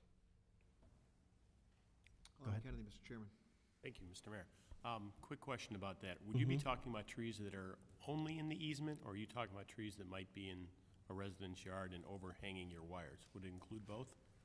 We're talking about the major circuits themselves, so the primary. Is Drew here? The primary circuits, right? Right, so it could be either scenario. Okay. Anything that's over the wires, no matter where it starts. Got it. Got it. Just want some clarification. Okay, thank you. Alderman Brown. Thank you. In regards to tree trimming, this isn't anything new. What have you found other communities have done, especially because this seems to be an increasing problem as we get more and more severe storms more frequently? So I don't want to sit here and say we're recreating the wheel by any stretch of the imagination. What other communities have done, and how can we learn from that in Elmhurst? That is a really good question, because in a way, what we're proposing here is to go beyond what we've normally done. So we keep that in mind here. Traditionally, this has been a really tough issue, not just ComEd, it's just a tough industry issue. You know, the 10-foot standard didn't come about because it was arbitrary. It's based on what will work in most circumstances. I think there's opportunity here this year in light of the tough years we had, where you see unprecedented storms coming one after the other. I mean, you look at what we went through, and then you look at the East Coast, and you can say, you know, we had it worse. I mean, we saw worse weather here than certainly they saw in a hurricane out east, at least in any localized area. So the thought is, you know, I think there's opportunity here. I've heard from a lot of residents that have perhaps a greater understanding or tolerance than they've had in the past. And I think as we communicate and work together, we want to see if that is actually the case. So that's a long answer to your question. I think we're trying to do something a little different here, really, going beyond. This is not, and it's not cheap. This is really an expensive program, but it would make, if we were to go across the board and do it, this would make a huge difference. The question is, you know, I certainly want it done in a manner, ComEd wants it done in a manner that residents understand what we're doing. Did that answer your question? I mean, in other areas, I'll tell you, if I can just say one more thing, in other areas, not this year, go back other years, tree trimming's controversial. It's controversial. Many newspaper articles, we've been in the papers in the past. It's a tough issue. There seems to be more of an appetite and more opportunity now than there ever I can remember being. We definitely here in Elmhurst understand the sensitivity of trees in general, let alone tree trimming or any talk about removal. So what I'm hearing you say essentially is that other communities have not gone to this extent, at least as of today, and Elmhurst is taking a leap forward, at least considering doing wider tree trimming. And the last question in regards to this topic for me is, I've heard discussions in the past about ComEd cutting back on maintenance. Can you speak to tree trimming, the frequency and the amount of tree trimming that has been done in past years? Has that decreased? Is that a fallacy? Regarding the first part, the real key here, the difference, isn't so much the trimming as it is working together. I think that's where this is really novel, that the utility and the city sit down and work together. So that's, you know, so the trimming itself, we've been trimming, and every utility's been trimming a long time. So I just want to stress that it's you know, us bringing us back here and getting into your neighborhoods and educating. Regarding tree trimming, the standard is regulated by the ICC. It's a 4-year trim. It has not been cut. There's actually a 2-year mid-cycle trim, so halfway through, there's a walkthrough to make sure that anything's fast growing or anything's touching or dead branches, as Drew referred to. No, that's just not true. And that's regulated, so we do actually report to the regulator on the progress of that trim. Thank you. Before we go to Alderman York, Mike, you mentioned too that we'd be looking at if we can come to some sort of an agreement that we might be able to accelerate our 4-year cycle into potentially a 1-year cycle, so we can get 4 years in one. Is that still the case? Well, what I think we talked about is that we would do this right away. Right.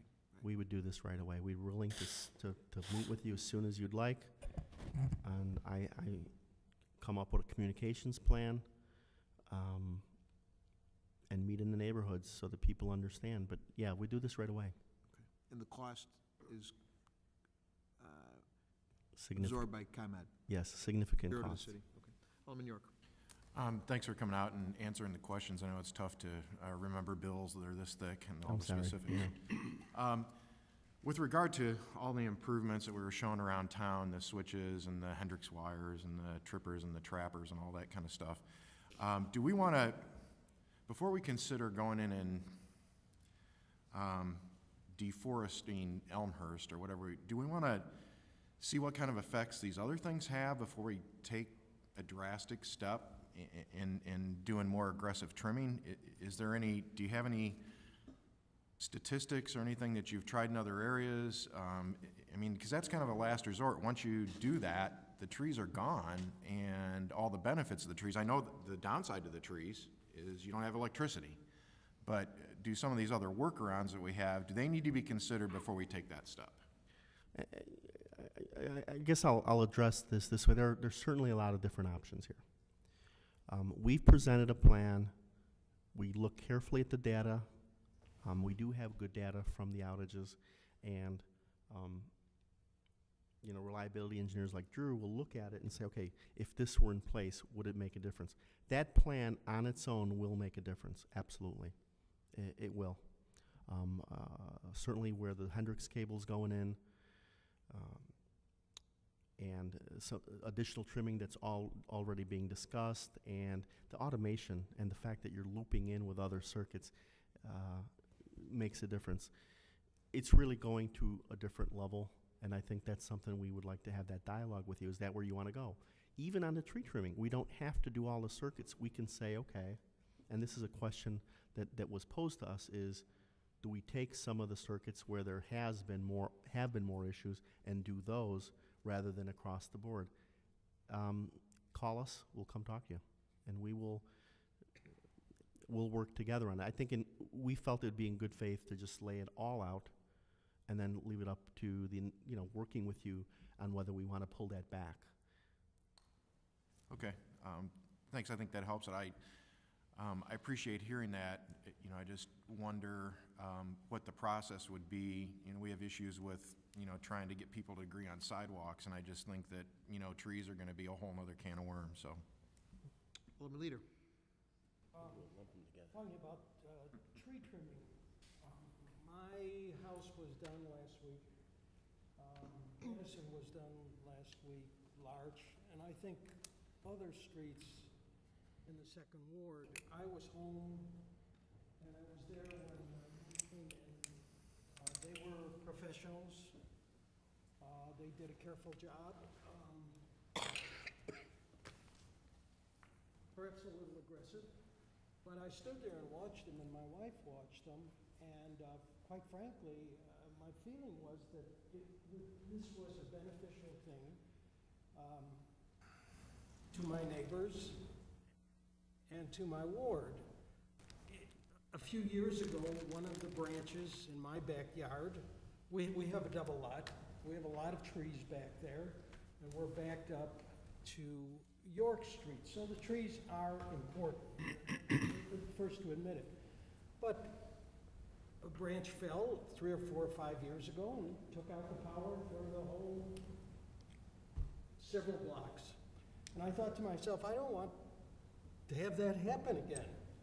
And not just my house, but there have been several branches that have fallen over the last several years along Addison Street and knocked out the power. So my own feeling was, the men turned to me and I said, go ahead, cut away. It'll grow back. But I thought, if it saves somebody from being out of power for 10 hours or 3 days, go ahead. That's my feeling. Thanks, Alderman. Any other, Alderman Plumpy? Thank you, Mr. Mayor. For some of the questions, I know if you don't have the answer here, is it safe to assume that your other representatives don't have those answers either? For example, about looping or about Alderman Dunn, the reliability number? So, you know, Jose, not just the one and person there's the who was at advisory it. council question too. Do we? For some of the questions that were asked tonight without answers at hand, I was wondering if any of the other representatives might have had those answers that weren't up at the mic. Okay, do we have a record of some of those? I know that Alderman Wagner asked for the specific return of an answer, and I was wondering if we could. I've been writing down the Great. questions as we go, and I was hoping to summarize those back to them Yeah. and get Okay. the answers. Thank you. They're all straightforward for us. Alderman Levin? We'll go Mr. Moore. Well, I hate to, I appreciate you, it's been a long night, just a comment and a question. The advisory board is appointed by the governor and minority Senate leader. Yeah. One on each side, plus the Citizens Utility Board, I think the Illinois Institute of Science or Technology or something. But one of the things you said was that the expenditure of the capital that's being used for improvement would go back to the Illinois Commerce Commission. So there'll be a plan filed with them, with the commission to allocate resources. Yeah, two separate plans. One is the on the infrastructure build, but then the smart grid rollout. I believe that's due in April. Okay, thank you. Alderman Moore, Mr. Chairman. Thank you. Mr. Guerrero, good to see you again. We had a meeting about 2 months ago, myself and a couple other folks with you, and we'll look over to Alderman Kennedy. We had a list, and Elmhurst was on this list. I think it was a 6-page list front and back. Is that correct, Mr. Kennedy? And on that list, it was a list of, it might have been all of the municipalities in the state of Illinois. And we were on the middle of page 11 out of 12. That's where our reliability was. We were bottom 20%, I want to say. So I just want to draw it back a little bit. We've had some great conversations here tonight, but let's not forget why you're here. Elmhurst is in the bottom 20% in terms of reliability, and everyone in that meeting agreed to that. We also agreed that it was unacceptable. So I appreciate everything that you've said tonight. If I could summarize it in a word, it would be more. More trip savers, more looping, more Hendricks, more transformers, new, not rebuilt, but more. So I don't want to rain on everyone's parade tonight, but we've had some great conversation. Now the proof is going to be in the data. And certainly I would like to see us move off of page 11 out of 12. Maybe even in the top half, if I could have my wish. But I just wanted to draw it back to that. This really, to me, is about reliability. Smart grid is secondary. If smart grid improves that, great. I think the infrastructure probably would improve it even more. But I want to keep our eye on that ball and on that data. And thanks for coming in. If I can just say one quick thing there. I mean, I think that what you hear from us right now are words. We do need to come back and maintain that dialogue so that the words match, the results. And I'll be the first one to tell you that. We need to keep you up to date, and if that plan is not working, we need to figure out why or what more needs to be done. We plan to keep working together with you on that. Very good. Anyone else? All right. City Manager Grabowski, any follow-up or wrap-up? I have plenty of follow-up to here on the paper, so we'll do that. We'll get with Mike, and thank you for coming out tonight. Thank you. Michael Guerra, thank you very much, and all the folks from ComEd that came out today, Mr. O'Halloran, Drew. I believe the General Counsel is here, the General Corporate Counsel from ComEd is here as well. So we appreciate you bringing the upper ranks to our dais. to our people so that we can be heard, and we appreciate your goodwill. So, thank you. All right. Next on the agenda is item number 9, which is a ordinance, and I would ask Clerk Spence to read the ordinance, please. It's MCO-18-2011, an ordinance to amend Article 6 entitled Special Stops of Chapter 44 entitled Motor Vehicles and Traffic of the Municipal Code of the City of Elmhurst, Illinois, Mitchell Avenue at McKinley Avenue. And at this time, I ask for a motion and a second to put this on the floor, please. Chairman Wagner, put a motion, seconded by Alderman Healy. Discussion? Oh, City Attorney Storino with a hand up real quick. I did. I wanted to provide a little clarification to the discussion that occurred 2 weeks ago, if I could, just, Mr. Mayor, for a few moments. Discussion was had regarding liability, and the liability issue for municipalities, including the City of Elmhurst, is focused on a statute called the Illinois Tort Immunity Act. And the Illinois Tort Immunity Act provides immunities, protections to cities and villages in the course of their dealings. That statute has been amended, and it provided that if a dangerous intersection existed, the city could be sued and might be subject to liability if, in fact, it could be shown that there was a dangerous intersection. Well, an amendment to that statute now provides that the failure of a city or a village or a municipality to take such an action on a potentially or a dangerous intersection will no longer have the situation that it had before. It would, in fact, enjoy immunities. So those immunities will attach, and a whole line of cases that are problematic and, frankly, scary to lawyers like myself, wherein liabilities have attached, are now, frankly, moot. So if the council does not adopt this ordinance tonight to impose these stop signs or any traffic device, they could have the comfort of knowing that there's immunities that would flow to them. Similarly, under the Illinois statute, if a traffic device or stop sign is imposed, we are provided as a community, under our police powers, the reasonable exercise of implementing such a stop sign. As a legislative act, if it does pass tonight, as a legislative act of this body, it would likewise have the immunities that would flow to it, as I just mentioned, if you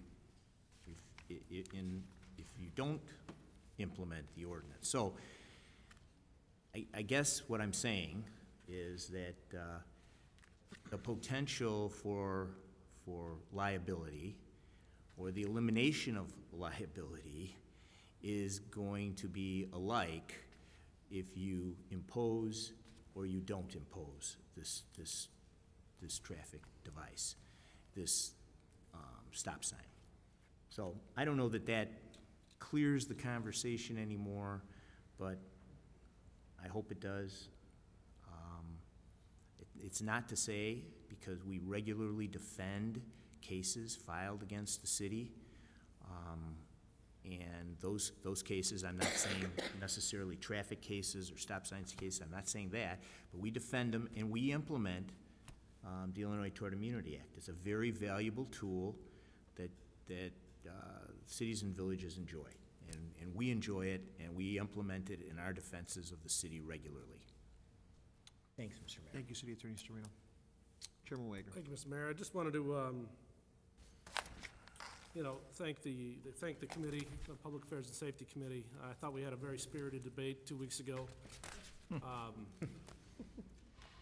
But at the end of the day, you know, I was doing some soul searching on this and happened to call Elmhurst, the city of Elmhurst, the traffic consultant that we used, Brent Coulter, just for a little bit more clarification on the manual, the MUTCD. And one of the things that was interesting that he mentioned to me is that there are standards and there are guides in the manual. And a standard would be a stop sign has to be an octagon and has to be red.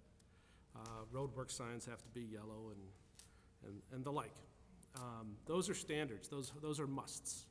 And although the guide does present parameters for implementing traffic control devices, they are guides.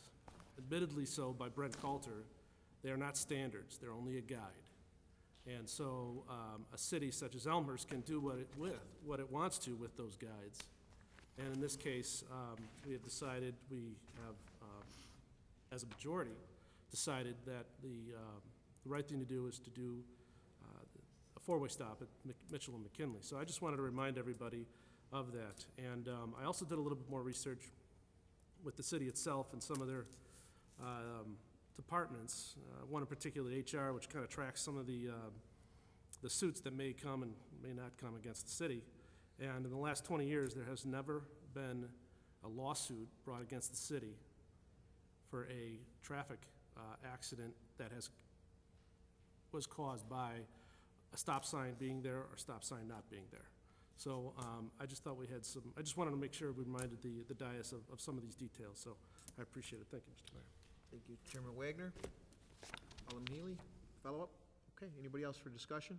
Alderman Brown. Sorry, thank you, Mr. Mayor. I don't really have much to add from the spirited discussion of 2 weeks ago about this issue. I have spoken with some aldermen offline within the last 2 weeks, and some of which have stated that I'm very passionate about this issue.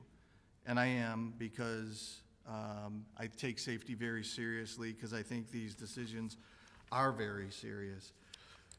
Really, in summary of 2 weeks ago, I think that the majority report outlined the facts on this matter, and there, at least per the discussion that I heard 2 weeks ago, as well as what the minority report stated, and thus the ordinance before us tonight, there was not any data backing up on why there needs to be a four-way stop here, because as I stated 2 weeks ago, it did not meet any of the MUTCD criteria. I do want to pass this out because I want to clarify some inaccuracies from Alderman Healy's statements 2 weeks ago. One of those statements was along the lines of the City of Elmhurst has not adopted the MUTCD. What I am passing out is actually a statement and a report showing that the City of Elmhurst has adopted the MUTCD. We followed it. It's been, I think it was done in December 20th of '93, and we've been following ever since. One of the other inaccuracies, or what I deem to be an inaccuracy, which I deem to be a red herring 2 weeks ago, and I still believe that strongly, is in regards to any other comparison to any other intersection within the City of Elmhurst. One of which that was referenced 2 weeks ago was Van Auken and Crestview, which is my ward, which is a proposal that I provided a few years back. I think it was back in '96.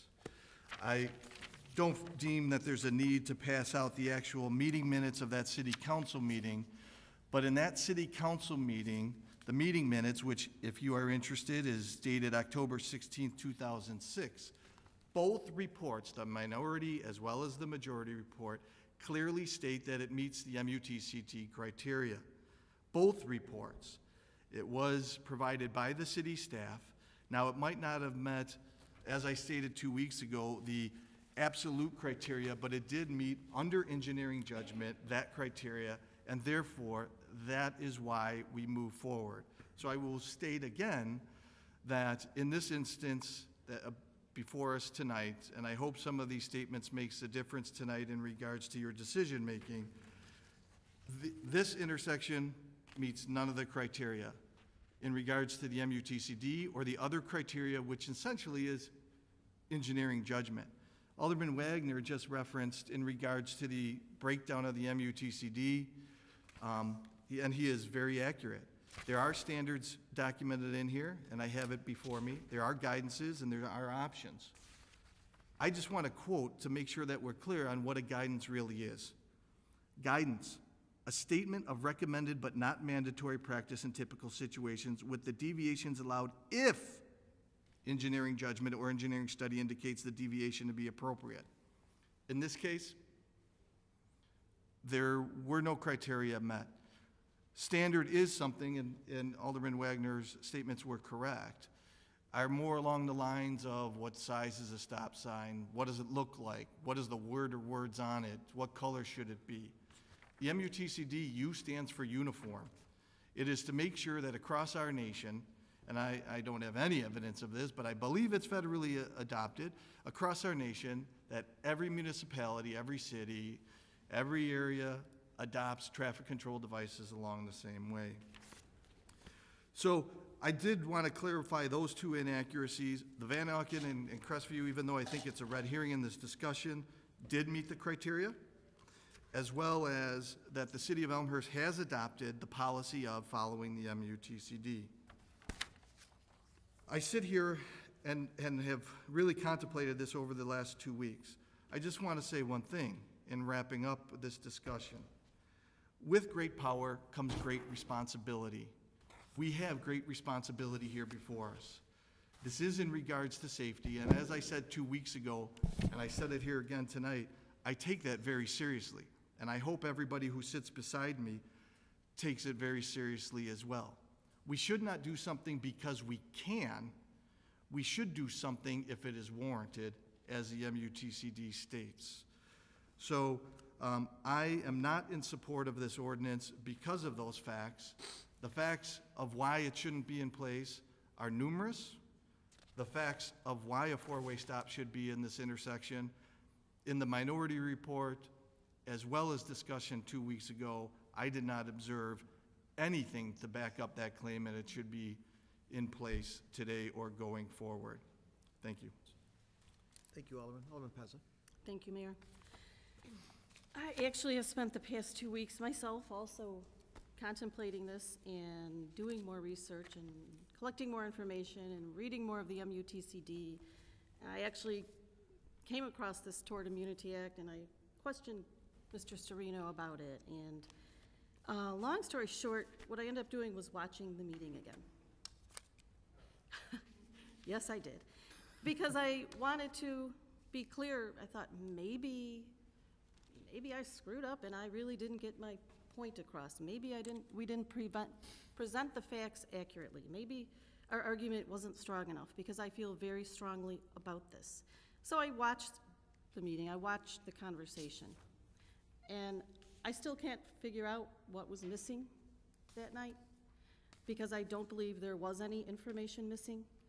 I do believe that between our city staff, who I trust, our paid consultant, who we pay dearly and is a professional, and several times they have all stated, not only that it didn't meet the criteria, but it is not recommended or warranted. Zero. Not one person said anything about it is, was, or should be. So I guess if this gets voted in tonight, my suggestion is, or what my take on this is let's just toss that book in the garbage. Let's tell our Public Works Director perhaps we don't need Mr. Coulter's services anymore, because obviously his opinion doesn't matter. And perhaps we don't even need our city traffic engineers around anymore. What this comes down to is basically us deciding on our own, based on no information, whether or not we feel somebody should get a stop sign. So if that's the case, and it was made clear in that discussion that I rewatched, that this is a new day and a new council, and we're going to address stop signs in a new fashion. If that's the fashion, I don't want to be a part of that fashion. I don't agree with that fashion. I trust our staff, our paid consultants. I trust Mr. Serino's opinion that if we do not put in a sign, we are not liable. And I would hate to see this change where now all of a sudden, we're all just getting phone calls that people everywhere want a stop sign, and a lot of people do. A lot of people want signs that say, "Do not enter my street" now. A lot of people want to change the speed limit on their street. So does that mean throw this all in the garbage and just give us a buzz and we'll deliver the sign next week? Not a problem. That's what it means to me. And I'm sorry, I don't approve of that. So I cannot support this ordinance. Thank you, Alderman. Alderman Gudenkauf? I didn't have my hand up, Okay, Mr. Mayor. just curious if you wanted to add. Oh, Alderman Levin. I appreciate the opportunity, but I didn't ask to speak. Well, I feel compelled to briefly explain why I cannot support this. This is a request by constituents in my own ward, and so politically, I would very much like to support what people in my ward request. But I feel, largely for the reasons I stated last time, that it is a uniform law, and uniform laws are adopted by states and cities, so there is uniformity. And there are standards set forth. I didn't realize it had been adopted by an ordinance back in 1993. But my concern is that if we don't say there are standards that have to be applied and we don't follow those standards, then it opens up the process to subjectivity throughout the rest of the requests that come in over the next X number of years. So I want the people in my ward to know that it's harder to vote no on this than it would be to vote yes.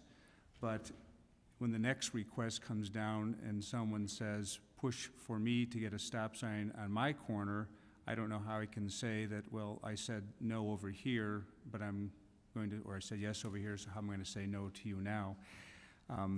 It doesn't meet any of the standards at all. They are important standards. I think we all had a good time reading the MUTCD and all the other ordinances, and I read the Tort Liability Act, and I guess we're all doing the same work over the last week. And you know, it says that the MUTCD is the national standards governing all traffic control devices. All public agencies and owners of private roads open to public travel across the nation rely on the MUTCD to bring uniformity on the roadway. It plays a critical role in improving safety and mobility of all road users. So, with that message to my constituents, I will not vote in favor of this ordinance. Thank you, Alderman. Any other discussion? Alderman Hipskin. You've mentioned subjectivity in the standards. We have in the past put stop signs where they did not meet the criteria of the MUTC. So we have in the past have done that, and that was previous to the liability statement that City Attorney Storino told us about today, and it was specifically in my ward where there was a slight turn after you came across the railroad tracks and down a hill. The MUTC does not address a slight turn coming down a hill after railroad tracks.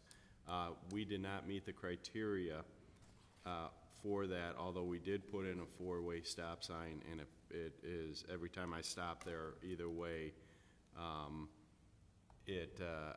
remind myself this was the right thing to do. It definitely is a safety issue. There were a number of different accidents there, including a school bus accident at that same piece. So the MUTC is far, I don't think, you show me a book that can be written by a government agency that's gonna handle every single traffic piece around the nation, and that book, in my opinion, doesn't exist. So moving off of the exact standards that we have been, really, we've kept ourselves to, and I do have respect for them on a macro basis, but each individual intersection does need to be addressed, you know, on its own merits and that type of thing. So we have moved off of that in the past, and I'm actually in favor of this because I do know that each situation, you know, whether it's a utility piece that's, you know, either electrical utility box. There's a number of different things that can get in the way of view and sights. So I do support this. Alderman Levin? Just so my position's clear, I am not, if I could find half or a few of the standards were met, I would be inclined to support this. But I looked at the MUTCD, and those things that made the decision appropriate for the fourth word sign, such as accidents, blocked view, aren't present for this particular sign. So if I looked at it and I said, well, there are, I think, maybe 8 different criteria, and 3 of them were there, I'd be inclined to say, well, that's where the decision-making comes in. But when there was absolutely not one criteria met, then I can't vote in favor of it, because they're standards, but when it's 0, there's no room, in my opinion, for subjectivity. And so I think there's a distinction. Thank you, Alderman. Any other questions or discussion before I ask to call the roll? Hearing none, Clerk Spencer, if you could please call the roll. Wagner. Aye. Healy. Aye. Levin. No. Kennedy. Aye. Morley. Aye. Mulliner. No. Pezza. No. Gutenkopf. No. Leader. Aye. Dunn. Aye. Bryan. No. Palumski. Aye. York. Yes. Hipskin. Yes. 9 ayes, 5 nays. 9 ayes, 5 nays, the ordinance passes. We move on to other business. Anybody with any other business at this time? City Manager Grabowski? I apologize. I have one announcement that I failed to give earlier. On Sunday, November 27th, Haven Street is going to be closed at the UP tracks for an emergency rail repair. So the public safety is aware of that, and I believe we've either sent or will be sending notification out on that. I want everybody to be aware of that. Very good, very good. Anybody else for other business? Oh, Alderman York. Yeah, I just wanted to let everybody know, and you guys saw it in your notes from City Manager Grabowski last Friday, that he and I did attend the DuPage Water Commission committee meetings of the Finance Committee and the commission meeting last Thursday. And before that, I'd had the chance to go back and review some of the documents, specifically results of the audit when the commission didn't have all the money they thought they had. I did have a conversation with Chairman Zay regarding their actions. And while it's unfortunate that the city of Chicago has decided to raise the water rates, I certainly feel more comfortable having seen how their committee operates and how the commission operates in light of a situation that should have never occurred a couple years ago with funds being depleted.